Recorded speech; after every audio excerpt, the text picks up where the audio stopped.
No, my name's Lloyd Crooks, and I'll be talking about textual criticism. I think it's a very important subject, and I remember when I just got saved in 1985, and as I got saved, you had the New International Version, you also had the King James, which I'd actually been brought up with, and numerous versions. So over a period of time, I realized, believe the Bible is God's word, and over time, I wanted to have an accurate understanding of the accurate translation of the Bible. And over a period of time, that's when I began to teach myself Greek. So I'd actually look and say, well, I'd know what's a good translation or accurate translation. Over a period of time, as time went on, I noticed there was differences that was more than translation. So, for example, I'd read in the Bible that this particular passage of scripture, Mark 16:9-20, is not in the best manuscripts, or I'd see John 9:35, where one translation would say, do you believe that I'm the Son of God? Another would say, do you believe I'm the Son of Man? And they were sort of, I must admit, I did struggle with that. And so I realized that's more than a translation. So that's where I ended up looking into textual criticism. And so as a consequence, I'd sort of look at from both sides of the view. I look at Bruce Metzger's uh, books, I'd buy his books, the land books, and also read other books, or papers like the Morris Robertson, etc. So that's in terms of my background, in terms of text criticism, how I got into looking at it. But for those who want to sort of go more into that, I would recommend Stephen Hackett's channel and Dwayne Green's channel. That's the really good channels for text criticism. They have all the sort of main players, especially Dwayne Green, from the different spectrums of modern text criticism and the Byzantine and traditional texts. Right, so that's what I'd probably recommend. All right, so let's go into this. Yeah. So, what is the purpose of textual criticism, and why is it so important? Because it depends where you stand. Do you believe the Bible is God's word, and therefore you believe that the role of the textual critic is to go back to find out what the apostles actually wrote? And that's probably where I come from. That it's important we have what the apostles actually wrote. Now, we do not have what's known as the autographs, but we have, in terms of the New Testament, more evidence than any historical book. So when people say, well, I can't believe I'm focused on the New Testament now, is that I can't believe the New Testament. But if you can accept the history of someone like Julius Caesar or a Roman emperor, you have to accept in terms of the historical evidence of the New Testament because it has more evidence. There's, I believe, 5,600 to 5,800 portions of the Greek New Testament. Then you've got about the versions, which is the translations. For example, you've got the Latin, the Old Latin, the Bohairic, the Coptic, Ethiopic. You've got loads of versions, about 24,000, I think, off the top of my head. It may be more. So you've got 24,000 translations of the New Testament from Greek right into other languages.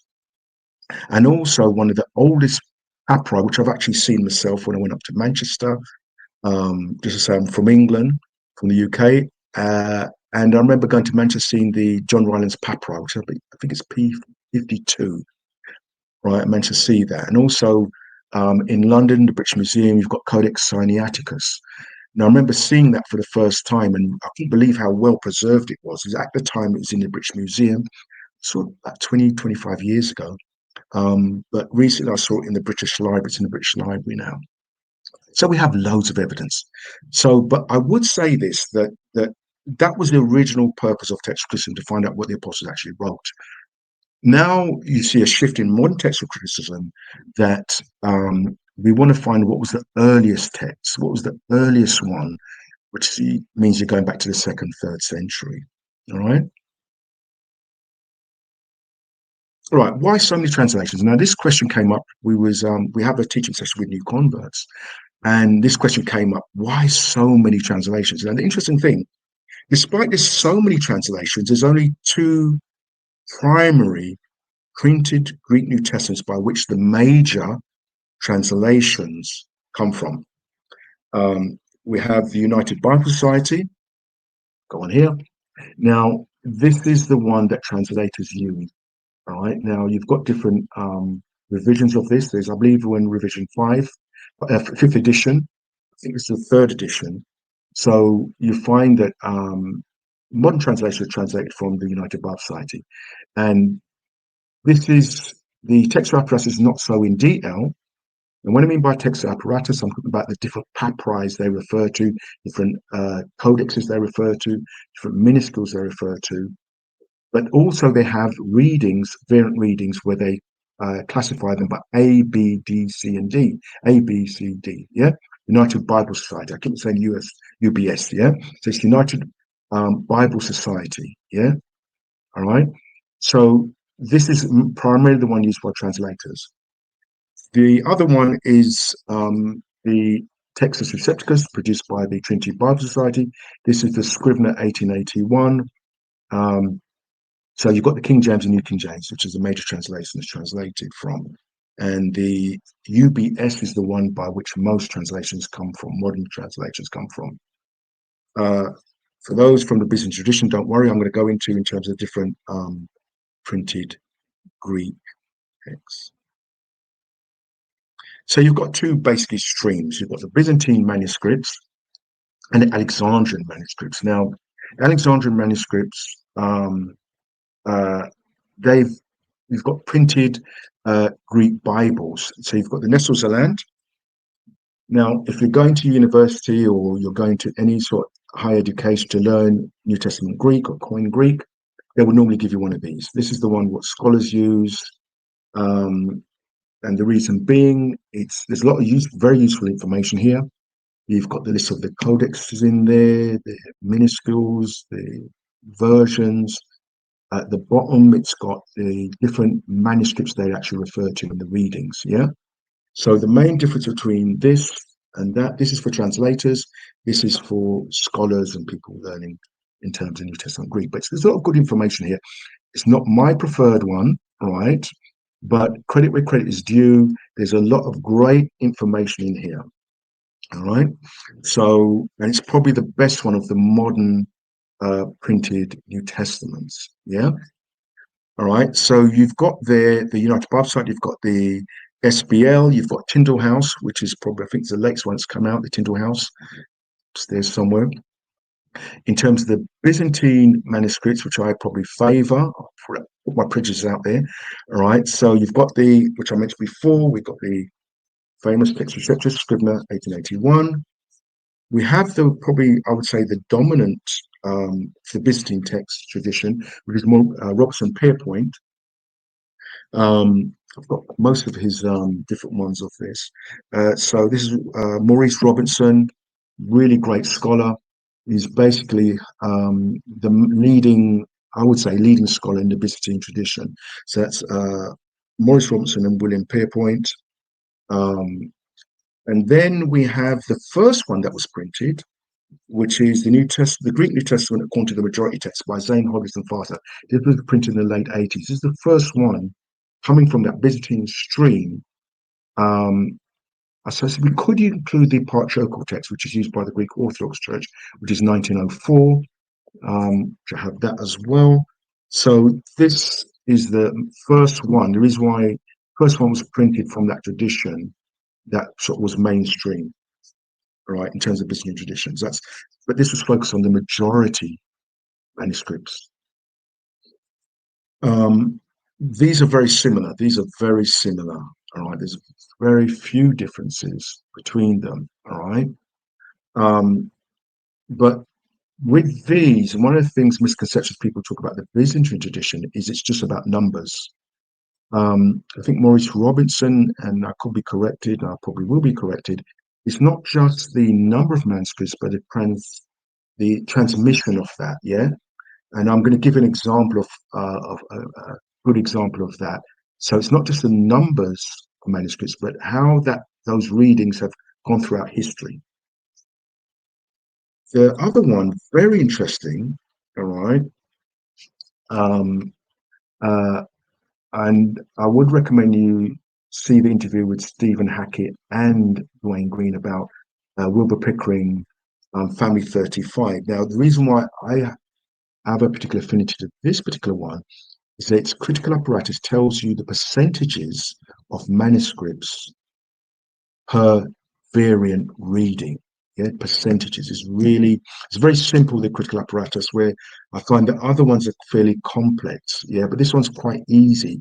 If you're sort of learning Greek and you can find your way around the New Testament, I'd recommend the critical apparatus for this one. Yeah, this critical apparatus for this one. Yeah. So these are ones on the Byzantine side. So uh, what I'd also add about the different traditions with the Alexandrian printed Greek New Testaments, you find certain differences, all right? So you find that they have rules and canons where the Byzantine tradition is more the adoption by the church. So when you look at in terms of the books of the New Testament that were adopted by the church, it happened in a sense organically. Yeah, it happened organically. So you find that in terms of as the books were adopted, so was the text adopted throughout time. So you don't find rules so much, but you find it sort of happened organically. And the differences between the Text Recepticus, the Maurice Robinson, Robson Pierpoint, Hodges and Farstad, and Wilbur Pickering, they're very minor differences. There's nothing that is controversial. Now, you have certain readings which are minority readings, especially if you look at the text Septicus. But there's nothing sort of doctrinally in terms of conflict between these particular traditions, all right, because they're mainly coming through in terms of the church. There's no sort of particular rules per se. So here, basically, even though there's only two, and I'm just going to go back to that, even though there's only two printed Greek New Testaments, most of the translations come from this one. Yeah. Now this text scriptures, King James and New King James, are the major translations. There's other translations come out of it, but I'm talking about the mainstream is the King James and New King James. So let's look at the key differences. And obviously there's quite a few more differences. So the modern Greek New Testament prioritized the earliest manuscripts, especially Codex Vaticanus and Codex Sinaiticus. But when you look in terms of the readings that's adopted, and I've done a particular study on this, that there is the main uh, codex that's used is Codex Vaticanus. That's the one which has the main one, right? And when they agree with Codex Sinaiticus, right, that's seen as a definite reading. And I Westcott and Hort, in one of their canons, said if you've got the agreement between Vaticanus and Sinaiticus, you're onto a winner there, yeah. But I would add, there was a book by Herman Hotzkia, and he found that there was 3,036 differences in the Gospels alone between Vaticanus and Sinaiticus. All right. Now, the earliest manuscripts found in Egypt and supported by some versions, there's about 10% of manuscripts, maybe 10% of manuscripts. Uh, they're found in Egypt, focus on key rules or canons, such as, example, as the shorter reading and its eclectic texts. And I hope I pronounced that correctly, looking at variant readings from different manuscripts. Now, I'm going to probably deal with that more in detail in part two. Now, I put in Text Recepticus, but really I should put the Byzantine tradition. It prioritized later minuscules, a compromise of about 95% support the manuscripts, yeah? The manuscripts found across the Byzantine Empire as a whole.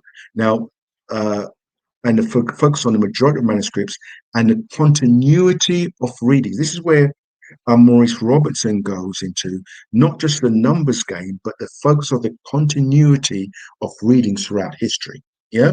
Now, I would add that while the modern Greek New Testament principles focus on a small minority of readings, older manuscripts, you find that where the Byzantine tradition has a lot of sway is because where the apostles ministered was in places like in terms of obviously Ephesus, Turkey, those areas, Rome. and so forth. And so, in terms of the Byzantine Empire and where the copies are found, they're found around those areas where the apostles ministered, where you find no apostle really sent a letter or received a letter to the church in Egypt. Yeah, so I'd add that point there as well. So we've got in terms of your printed Greek New Testament, which I've already gone through that. Yeah. So in a nutshell, the Byzantine priority does not focus on the majority of manuscripts, which is the general assumption, all right, but also manuscript tradition.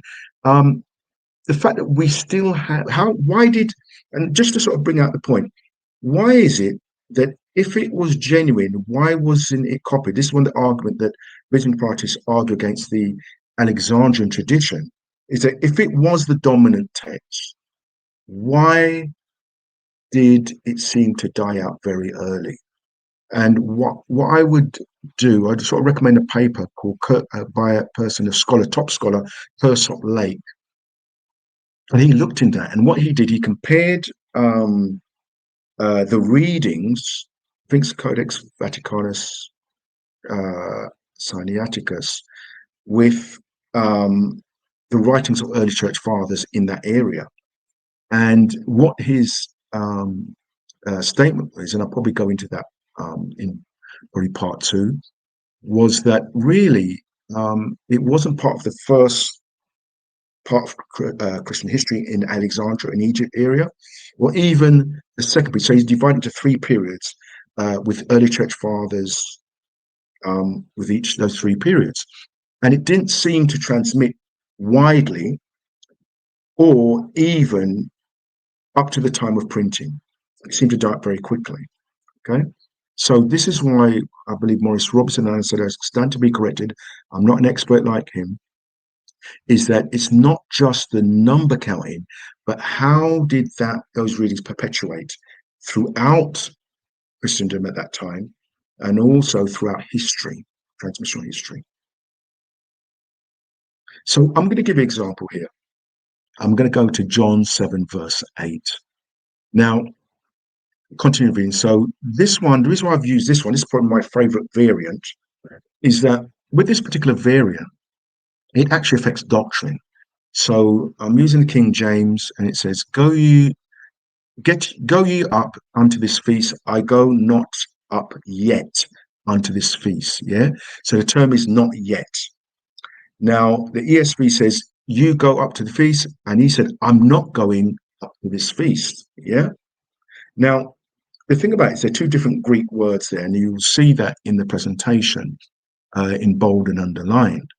So what I'm going to do, I'm going to look in terms of how this reading, which is supported by the majority of manuscripts, the Byzantine tradition, but also, interestingly, what other manuscript supports this, yeah? And how that reading is perpetuated right up to the time of printing, yeah? As opposed to the other reading not, yeah? Now, I would also add that you'll see later on when I go into the canons, all right, how this goes, all right? So let's look in terms of comparator, not yet. Now, the interesting thing with this particular reading, really interesting about this reading, is that reading not yet is found in Papyri P66 and P75. So when they use a Papyri, they put the P before it, yeah? Where the codexes mainly use letters or Greek, portion of the Greek alphabet. So if you look at second, third century, you've got P66 and P75. Then you've got the 4th and 5th century, which is Codex Vaticanus. Now that's interesting that Codex Vaticanus, which is by modern text critics say is the best, it's ignored in this sense, yeah. And Codex Washington and Codex T. So you've got the 4th and 5th century, 2nd, 3rd, 4th, 5th, yeah. 6th, 7th, 8th, Codex N and L. 9th, 10th, you've got Codex Psi and Sigma, right? And then 11th century F13, which is a collection of manuscripts, and then you've got the majority of minuscules right up to printing. So you're seeing a continuity, not just numbers, but a continuity of the readings throughout time. I'm not saying with the Byzantine tradition, it's going to come from the 2nd, 3rd century all the time, but what you will see, perpetuation of a particular reading. Yeah, a variant reading. So the next one is that we compare it. The Nestle-Aland United Bible Society, the reading Not, which is 4th century Codex Sinaiticus, 5th century Codex D, big gap, 8th and 9th century KM, and then it seems to disappear. Yeah. So this is what I'm saying about the major differences when it comes to um, the per, uh, the continuation of a particular reading. All right. Now I'm not saying all Byzantine readings will always start in the 2nd or 3rd century, but you'll see a continuity right through to time printing. But also you'll see with the Alexandrian one how it seems to disappear. All right. Okay. So I'm going to finish there. It's part one. Part two, I'm going to go into the canons, all right, or the rules, all right, of modern text criticism, and also to share some of my concerns about that. All right. God bless.